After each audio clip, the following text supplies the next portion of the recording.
Hola, mi nombre es Samuel Rico, pastor de Nova. Nova es una iglesia cristiana en Jalapa, Veracruz, y nuestro propósito principal como iglesia es reunirnos alrededor de la palabra de Dios. Creemos que Dios a través de su palabra es como transforma a su pueblo. Nos llama a creer, a arrepentirnos, a amar lo que antes aborrecíamos, a aborrecer lo que antes amábamos. Y entonces, antes de empezar con esta prédica, déjame recordarte un par de cosas. El propósito principal para subir estas predicaciones en línea es para aquellos comprometidos con una iglesia local que no pudieron asistir por cualquier razón a su iglesia este domingo.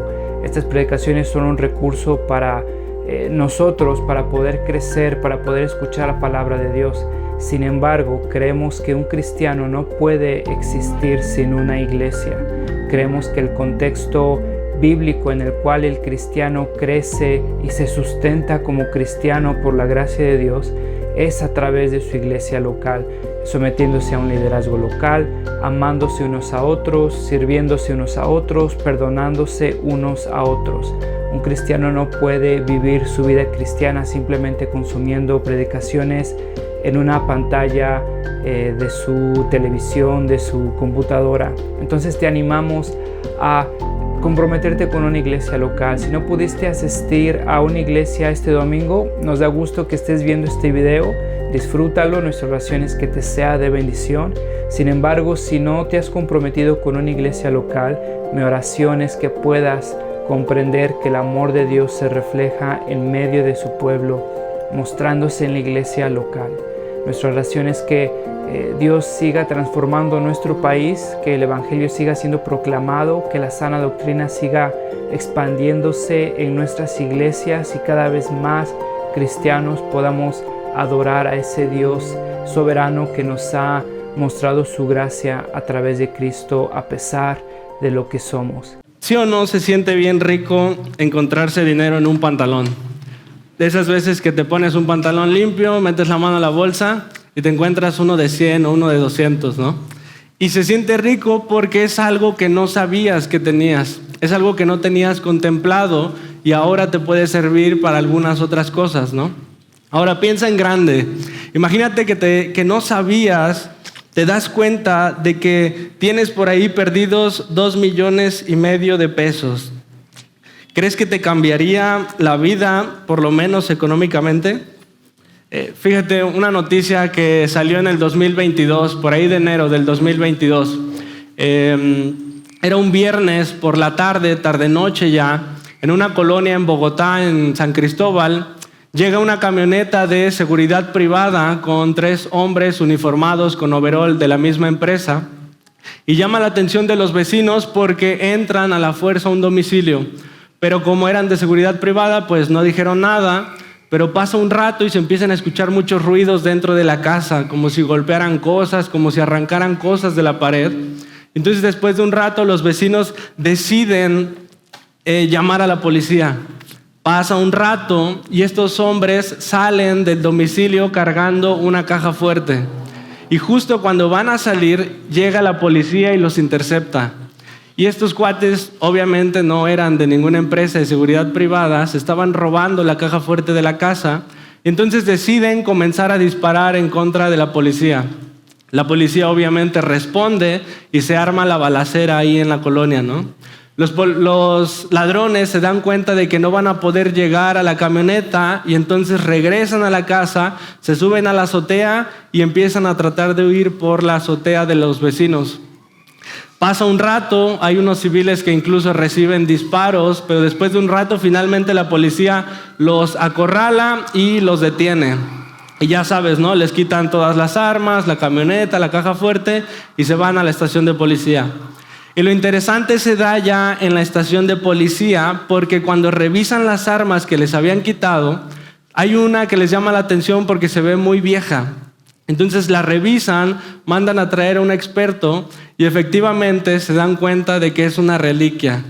Era una pistola que había sido muy famosa en 1949 porque era muy precisa y muy rápida y había pertenecido al ejército suizo. Cuando la revisan, se dan cuenta de esto y buscan y ven que la pistolita estaba valuada en pesos colombianos, pero en más de 600 millones de pesos colombianos, que son como 2,5 millones de pesos mexicanos. Imagínate la cara de estos cuates cuando les dicen lo que valía la pistolita con la que asaltaban. ¿Crees que les hubiera cambiado la vida a estos cuates si se hubieran dado cuenta? Fíjate, un periódico ahí en línea que se llama Alerta Bogotá escribe como hasta en tono de burla de estos cuates. Dice: los malandros no sabían que el fierro que usaban para cometer los delitos valía muchísimo más que todos los golpes que habían dado en la capital. Imagínate, piensa un poco lo que había detrás de todos esos asaltos. Tal vez tenían la esperanza de dar un gran golpe y jubilarse, ¿no?, económicamente. A lo mejor su esperanza estaba en lo que había dentro de la caja fuerte que ya ni siquiera pudieron ver. Esperaban tal vez resolver su vida económicamente, pero si solo se hubieran dado cuenta de lo que tenían en sus manos. Cuando estudiaba esta porción, una de las cosas que me daba mucho miedo pensar era cuántos de nosotros estaremos viviendo como estos ladrones. ¿Cuántos estaremos tratando de perseguir algo que ya tenemos? Desperdiciando nuestra vida y nuestros recursos tratando de conseguir algo que ya se nos ha sido dado. Fíjate, en esta porción Pablo nos da una de esas joyas del libro de Romanos, que si tan solo pudiéramos salir de aquí de verdad con la convicción de que lo que Pablo dice es verdad, nos cambiaría completamente la vida. Y no es choro, no es por dramatizar esto, de verdad. Si pudiéramos creer esto, la forma en cómo nos levantamos los lunes cambiaría, la forma en cómo enfrentamos la semana cambiaría, la forma en cómo enfrentamos los problemas cambiaría, la forma en cómo nos acercamos a Dios sería muy distinta. Y esa es mi oración el día de hoy y ha sido estos últimos días, que podamos salir de aquí no solamente con la esperanza de que Dios cumplirá sus promesas en el futuro, como que Dios terminará toda buena obra que ha iniciado en nosotros algún día, sino que podamos recordar y podamos apropiarnos de aquellas cosas que Cristo ya ha ganado para nosotros y son una realidad desde hoy y pueden cambiar la vida del cristiano desde hoy. Que no desperdiciemos la vida buscando algo que tal vez Dios ya nos ha dado. Entonces, ¿qué les parece si me acompañan a orar para que podamos comenzar con nuestra porción? Padre, te damos gracias, Señor, por esta oportunidad que nos das de escuchar tu palabra predicada. Te ruego que seas tú, mi Dios, a través de mí, que seamos confrontados con tu palabra, que nos cuestionemos la forma en cómo estamos viviendo, Señor, que podamos recordar y disfrutar de todos aquellos beneficios que nos has dado a través de la cruz. Padre, te damos gracias, te pedimos esto en el nombre de tu Hijo Jesucristo. Amén. Sale, entonces, ¿te acuerdas qué es lo que hemos estado viendo, ¿no?, en este libro de Romanos? Pablo escribe esta carta a los romanos porque esta iglesia está teniendo un conflicto de diferentes opiniones, digámoslo así. En esta iglesia hay miembros que vienen de un contexto judío y creen que se tiene que seguir viviendo bajo la ley para ser declarados justos. Y hay otros que vienen de un contexto pagano, gentil, que creen que el cristiano puede vivir como se le antoje.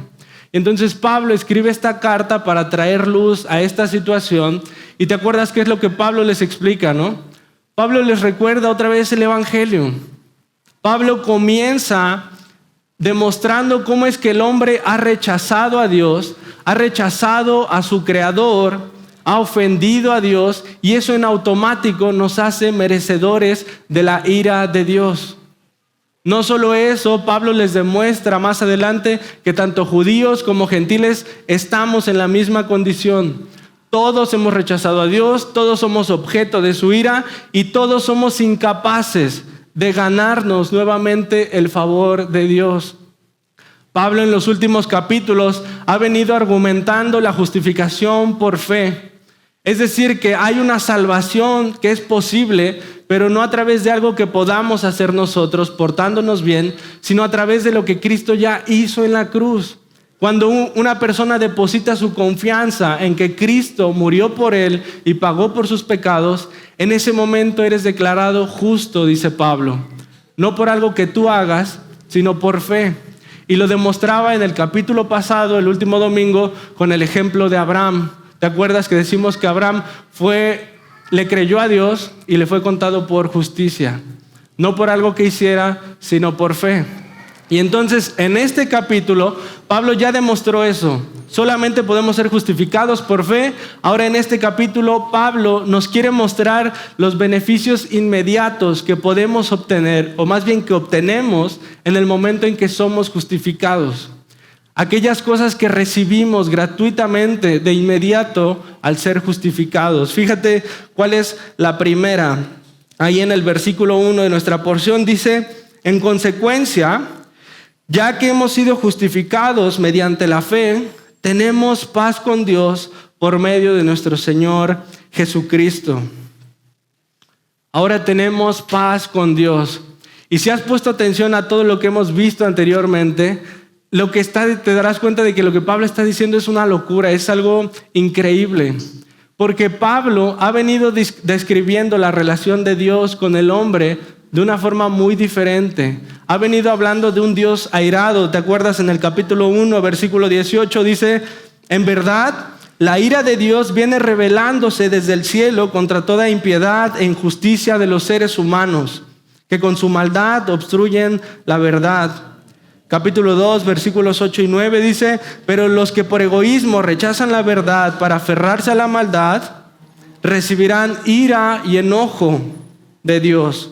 Habrá sufrimiento y angustia para todos los que hacen el mal. Es así como Pablo ha venido describiendo la relación entre Dios y el hombre, de ira, de juicio, de castigo, de sufrimiento. Pero dice que de un momento a otro, ahora, al ser justificados, tenemos paz con Dios. ¿Cómo es eso posible? Simplemente porque ya no hay razón para que Dios esté airado en contra nuestra. Fíjate, ¿cuál era el problema entre Dios y el hombre? ¿Por qué Dios estaba airado? Por el pecado, ¿no? ¿Te acuerdas de Isaías capítulo 59, versículos 1 y 2? Isaías dice: la mano del Señor no es corta para salvar, ni es sordo su oído para oír. Fíjate, son las iniquidades de ustedes las que los separan de su Dios. Son estos pecados los que lo llevan a ocultar su rostro para no escuchar. Es el pecado el problema entre Dios y el hombre. ¿Te acuerdas en Génesis? Adán y Eva estaban en perfecta comunión con el Padre, vivían con Él, convivían con Él, pero llega Génesis 3, pecan y entonces son expulsados del Edén. Desde entonces estamos exiliados de la gloria de Dios. Ese es el problema. Pero Pablo dice que cuando somos justificados, cuando llegamos a Cristo, en ese momento nuestra cuenta es puesta en cero. Ya no hay más pecado, todo fue cubierto por Cristo en la cruz. Y si ya no hay pecado, entonces ya no hay razón para que Dios se mantenga airado en contra nuestra. Ahora podemos disfrutar de paz con Dios. Esta semana fui a una plaza y quedé de ver a una persona ahí en la plaza, pero esta persona estaba atorada en el tráfico. Entonces me puse ahí a dar vueltas a ver qué encontraba y encontré una playerilla que me gustó, ¿no? Entonces fui, la compré y me dijo la chica: ¿quieres bolsa? Le dije: no te preocupes, ahorita le echo a la mochila.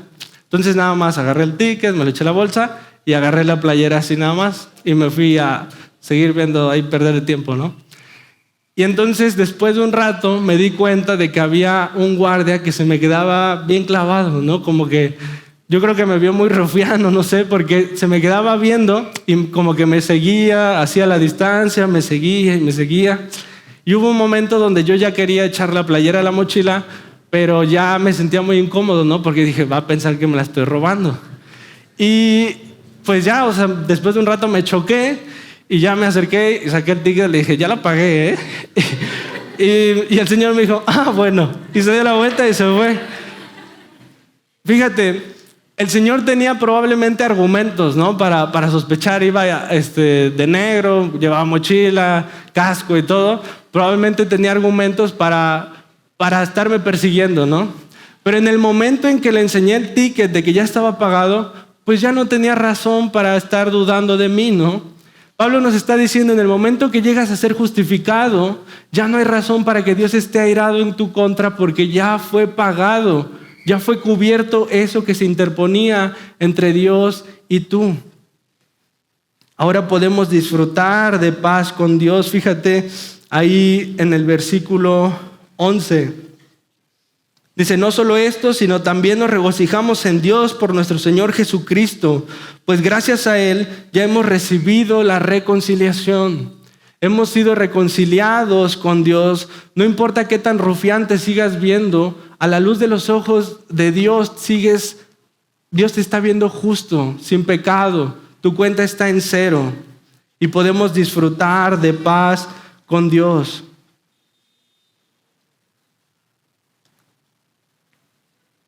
Fíjate, Lutero decía, ¿te acuerdas? Lutero batallaba mucho con esta idea de poder sentirse en paz con Dios, porque apenas se confesaba y sabía que ya estaba pecando otra vez y sentía la ira de Dios todo el tiempo. Lutero en esos momentos, en una ocasión dijo, si pudiera creer que Dios no está irado contra mí, me pararía de cabeza de alegría. Eso es una realidad ahora para nosotros. Cristo ha podido conseguir eso. Te puedes parar de cabeza porque ahora tenemos paz con Dios. Ahora fíjate, tal vez muchos de nosotros cuando escuchamos que Pablo está hablando de paz con Dios, pensamos en esos momentos, tal vez cuando estás orando y cierras tus ojos y hasta respiras y te sientes en paz. Pero Pablo no está hablando de un sentimiento que puede ir y venir dependiendo de cómo te sientes o cómo te portas y cómo traes la conciencia.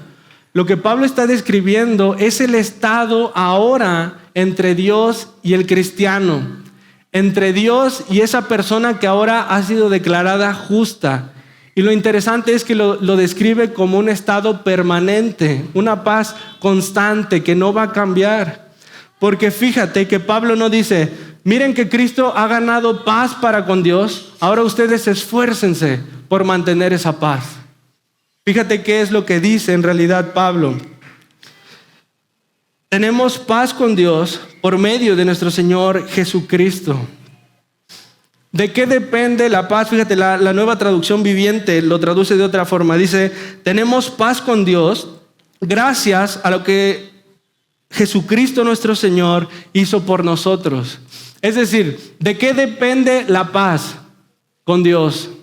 ¿De que nos esforcemos por portarnos bien? No, depende de lo que Cristo ya hizo por nosotros en la cruz. Ahora yo te pregunto, ¿por cuántos de tus pecados pagó Cristo en la cruz? ¿Cuántos me dirías? Por todos, ¿no? Entonces, eso quiere decir que en el momento en que llegas a Cristo, como Cristo ya pagó por todos los pecados que cometiste, pero también por todos los que vas a cometer, cuando tú eres declarado justo y tu cuenta es puesta en cero, aunque 2 segundos después vuelves a pecar, ese pecado ya no es puesto a tu cuenta, ya fue transferido a la cuenta de Cristo y ya fue pagado en la cruz. Por eso es que la paz que Pablo describe es permanente, es constante. Ese es el primer beneficio que vemos. Ahora tenemos paz con Dios. No solo eso, fíjate otro beneficio ahí en el versículo 2. Dice, también por medio de Él y mediante la fe, tenemos acceso a esta gracia en la cual nos mantenemos firmes. Tenemos acceso a esta gracia en la cual nos mantenemos firmes. Fíjate, una posibilidad que Dios tenía para salvarnos era simplemente perdonarnos. Mira, Cristo ya pagó por tu pecado, no te preocupes, no hay rollo, ahí muere, pero no te quiero volver a ver. Y hubiera sido misericordioso, ¿no? Pero fíjate que Dios va mucho más allá y otra vez son una de esas cosas que son increíbles. Porque no solamente nos perdona, sino dice que ahora nos da acceso a esta gracia. ¿Te acuerdas en Romanos 3, versículo 23? Decía, pues todos han pecado y están privados de la gloria de Dios. Perdimos ese privilegio de estar en la presencia de Dios, perdimos el favor de Dios, pero Pablo nos dice ahora, por medio de Cristo, tenemos acceso a esta gracia. ¿Te acuerdas? Decimos que cuando somos justificados no solamente nos quita nuestro pecado y lo toma Cristo, sino que somos revestidos de la justicia de Cristo. Y entonces cuando Dios nos ve, está viendo la justicia de Cristo y somos tratados como a Cristo. Por eso decimos que hemos sido adoptados. Y al ser adoptados recibimos un trato no de pecador, sino de hijo. Hemos recibido el favor de Dios. Cuando antes teníamos la ira de Dios aquí, ahora tenemos el favor, la bondad y el amor de Dios.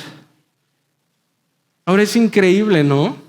Es increíble que todo esto sea simplemente al ser justificados gratuitamente. Y es increíble que nosotros muchas veces pretendamos estar apaciguando la ira de Dios con nuestras oraciones, con nuestra lectura de la Biblia. Los medios de gracia han sido dados para otra razón. La ira de Dios se ha ido, podemos disfrutar de paz, tenemos acceso completo al Padre. ¿Cuál debería ser la reacción del cristiano? ¿Cómo debería cambiar eso nuestra vida? Fíjate, Pablo nos dice ahí en la segunda parte del versículo 2, dice así que nos regocijamos en la esperanza de alcanzar la gloria de Dios. Así que nos regocijamos en alcanzar nuevamente la gloria de Dios. Ahora piensa un poco. Sé honesto. Si el saber que Cristo ha pagado por tu pecado, Cristo te ha revestido de su justicia, Cristo te ha devuelto la paz con Dios y Cristo te ha dado la promesa segura de vida eterna, si eso no te provoca gozo, entonces tienes que volver al capítulo 1 y volver a empezar porque no has entendido el problema que tienes con Dios. Esto debería producir indudablemente gozo para la vida del cristiano. El que entiende esto se goza, dice Pablo. Ahora fíjate, Pablo nos sigue describiendo un poco más del gozo del cristiano. Y pregúntate honestamente si estás teniendo este tipo de gozo, ahí en el versículo 3. Y no solamente en esto nos gozamos, sino también en nuestros sufrimientos.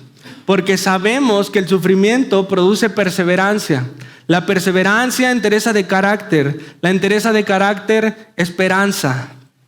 Fíjate, Pablo está describiendo un gozo permanente, constante, que no importa si te está yendo bien o te está yendo mal, el gozo permanece. ¿Tienes este tipo de gozo? Ahora, si eres honesto y te das cuenta que no, la verdad no tengo este tipo de gozo, fíjate, Pablo nos ayuda a identificar dónde puede estar el problema. Dice que nos regocijamos en la esperanza de alcanzar la gloria de Dios. Pablo está haciendo una relación directa entre la esperanza y el gozo. El gozo depende completamente de la esperanza. Te pongo un ejemplo. Supongamos que yo mañana tengo que hacer un pago, ¿no? Le debo 2,000 pesos a Coppel y los tengo que pagar mañana. Pero nada más tengo 1,000 pesos hoy. Me hacen falta 1,000, ¿no? Tengo que ver cómo los consigo. Y se me ocurre que al rato juegan las Chivas contra los Pumas y los Pumas van perdiendo 1-0. Entonces los Pumas pagan doble. Imagínate que se me ocurre que si yo apuesto mis 1,000 pesos a los Pumas y los Pumas ganan, me van a pagar 2,000 pesos. Y ya voy a tener para pagar mañana a Coppel. Entonces le meto a los Pumas, pongo mi esperanza en que los Pumas ganen. Ahora imagínate cómo voy a estar al rato que vea el partido. Si los Pumas van ganando, me voy a volver loco, ¿no? Porque voy a poder pagar esa deuda. Pero imagínate que las Chivas meten un gol, me voy a ir por los suelos. Porque no solamente no voy a pagar la deuda, sino aparte voy a perder 1,000 pesos. Si pongo mi esperanza en los Pumas, así va a ir mi gozo, dependiendo de cómo vayan ganando o perdiendo los Pumas. Fíjate, Pablo está diciendo que el cristiano puede tener un gozo permanente, constante, porque su esperanza no es movible. Su esperanza es segura, no va a cambiar. Si tu esperanza en la vida tal vez Estás frustrado y dices, Dios mío, de verdad, el día en que deje de batallar económicamente, el día en que pueda tener cierta solvencia, si tu esperanza la pones en ese día donde dejes de batallar económicamente, tu gozo va a estar directamente relacionado, dependiente de la cantidad de dinero que tengas en el banco o en el colchón o donde lo guardes.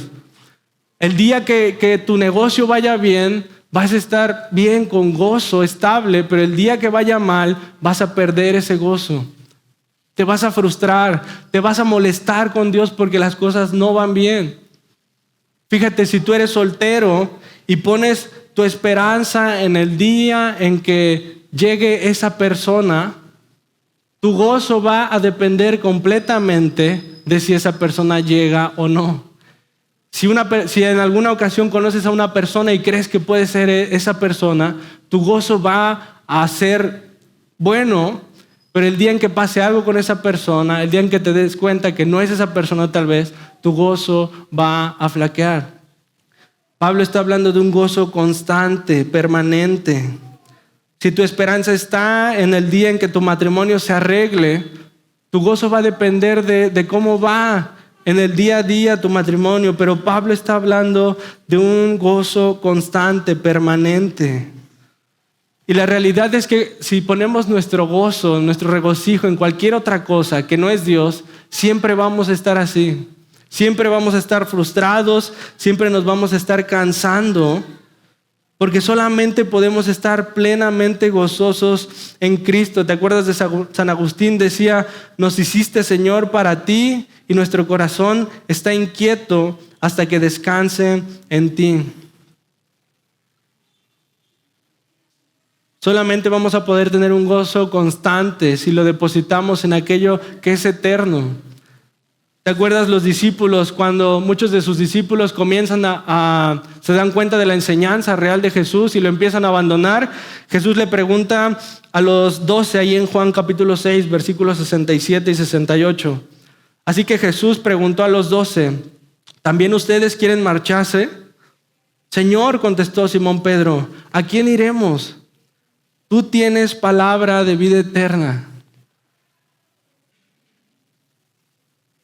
Pablo está exhortándonos a que dejemos de depositar nuestro gozo en cosas temporales, que recordemos las promesas que Dios nos ha hecho y que podamos tener un gozo constante, permanente. Ahora, te soy honesto, muchas veces salgo de aquí con mucho gozo, ¿no? Salgo como contento, como, Dios mío, de verdad, o sea, al recordar las promesas de Dios es inevitable no tener gozo, ¿no? Pero llega el lunes y es difícil porque hay problemas, porque ya mañana hay que pagar rentas, porque ya un familiar se enfermó, porque ya un familiar perdió la vida. ¿Cómo es que el cristiano puede mantener su gozo en medio del sufrimiento? Fíjate ahí en el versículo 3 y 4 nos dice, no solo en esto tenemos gozo, sino también en nuestros sufrimientos. Porque sabemos, fíjate, Pablo da por hecho que sabemos que el sufrimiento produce perseverancia. La perseverancia, entereza de carácter, la entereza de carácter, esperanza. Pablo está diciendo que el cristiano, no está diciendo que el cristiano se regocija a pesar del sufrimiento, sino que se regocija en el sufrimiento. Y la idea no es que el cristiano es masoquista. El cristiano no se regocija, no encuentra gozo en el sufrimiento, sino en lo que produce el sufrimiento. El cristiano sabe que Dios está trabajando para su beneficio. ¿Te acuerdas de 1 de Pedro, capítulo 1, versículo 7? Dice, el oro, aunque perecedero, se acrisola al fuego. Así también la fe de ustedes, que vale mucho más que el oro, al ser acrisolada por las pruebas, demostrará que es digna de aprobación, gloria y honor cuando Jesucristo se revele. El cristiano sabe que el sufrimiento Dios lo utiliza para formar al cristiano, para fortalecer su fe, para formar un carácter, y eso en última instancia nos lleva nuevamente a tener esperanza, a recordar aquello que vale la pena. Aquello que no importa lo que pase, va a llegar. El cristiano puede enfrentar el sufrimiento porque tiene una esperanza que sabe que tarde o temprano va a llegar, que no va a cambiar.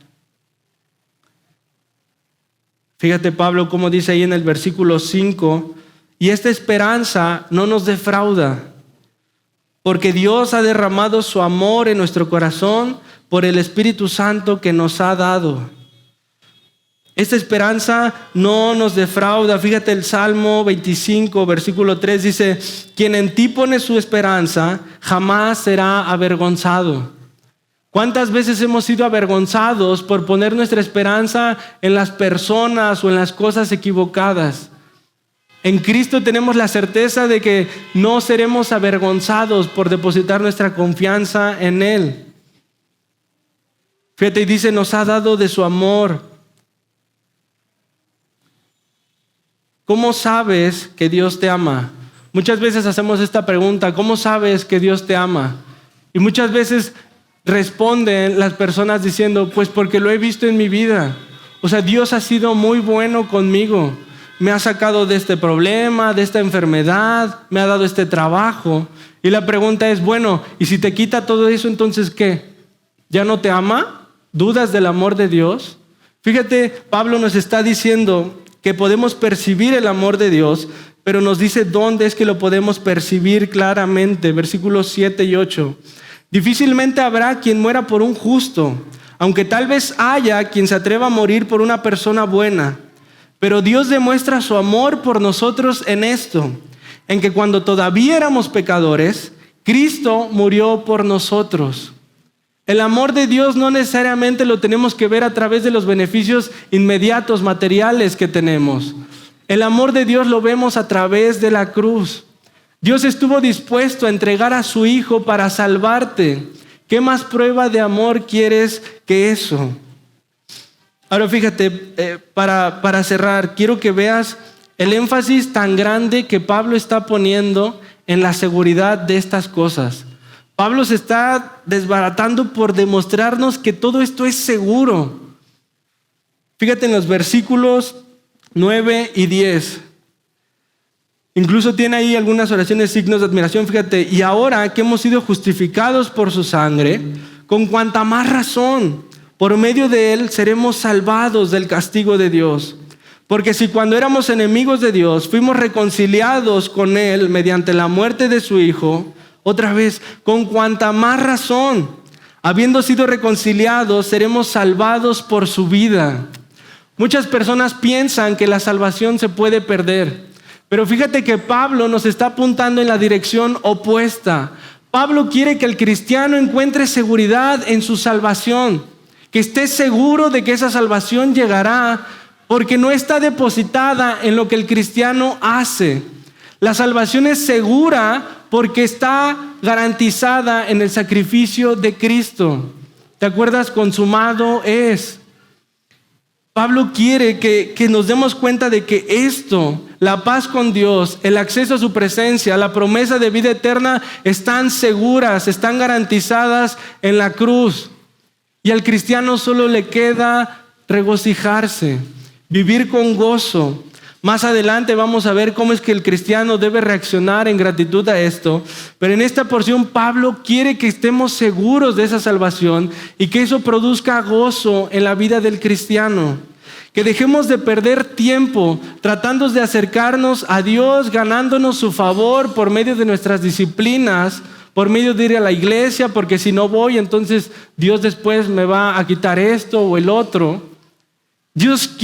Pablo quiere que nos demos cuenta de que eso ya está, ya lo tenemos acceso directo, garantizado y nadie nos lo va a quitar.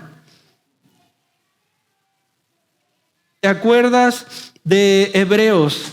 Como dice, acerquémonos confiadamente al trono de gracia para recibir la misericordia y encontrar la gracia que nos ayude oportunamente. Nada nos puede quitar ese privilegio. Pablo quiere que respondamos en gozo. Fíjate, Romanos 8, versículos 38 y 39, Pablo dice, pues estoy convencido de que ni la muerte, ni la vida, ni los ángeles, ni los demonios, ni lo presente, ni lo porvenir, ni los poderes, ni lo alto, ni lo profundo, ni cosa alguna en toda la creación podrá apartarnos del amor de Dios. Del amor que Dios ha manifestado en Cristo Jesús nuestro Señor. Hemos sido perdonados, hemos sido justificados, hemos obtenido la paz con Dios, hemos obtenido acceso a la gracia de Dios. Amigos, solamente nos queda vivir en gozo y gratitud a todo lo que ya hemos recibido y que tenemos garantizado. Nadie nos puede separar del amor de Dios. Padre, te damos gracias, Señor, por este día. Te damos gracias, Padre, por lo que Cristo ha conseguido en la cruz. Señor, te pedimos perdón porque muchas veces lo hemos despreciado y hemos tratado de ganarlo nuevamente por nuestra propia cuenta. Te damos gracias porque aún en medio de eso, Señor, sigues extendiendo gracia y misericordia. Te damos gracias, Padre, porque eres tú a pesar de nosotros. Te rogamos que nos sigas moviendo, Padre, a vivir en respuesta a la misericordia que hemos obtenido. Te damos gracias por Cristo, Padre. Te damos gracias por su iglesia. En el nombre de tu Hijo Jesucristo. Amén.